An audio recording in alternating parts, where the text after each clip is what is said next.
Hi there, I'm Tom Ellis and I attended JESS in the late 80s with my twin sister Kim, who actually now works here today as a teaching assistant. JESS had a very easygoing atmosphere, very supportive, very outdoorsy all the time, and everyone was full of energy. It was fresh and it was generally a very exciting place to come every morning to anticipate what we're going to do for lessons. Most of my memories are around sports, swimming, athletics, cross-country over in Safford Park. We used to run down there. My favourite thing was probably attending the circus and participating in that.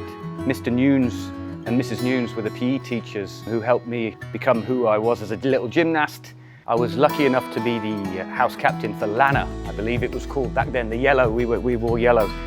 My sister was a vice captain, and putting that trust in me as a captain of the sports team actually helped me pursue a career in sports. And then I was privileged to become the national champion of the UAE in my chosen sport, which was wakeboarding. And funnily enough, my wife also went to JESS, a little bit younger than me, I think 7 years.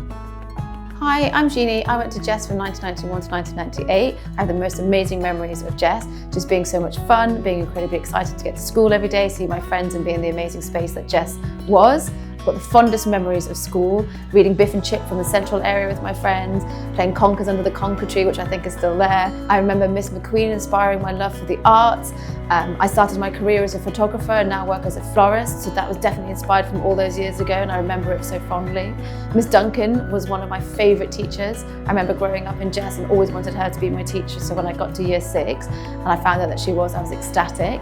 Tom and I walked the same halls, had some of the same teachers, but never met until much, much later. I think it was aligned in the stars because a few years later she actually needed a kidney transplant, and I was very lucky to be able to give her my kidney, which is a 1 in a million chance. So maybe you could attribute that to JESS as well for bringing us together and saving her life. It's the most selfless thing anyone has ever done for me.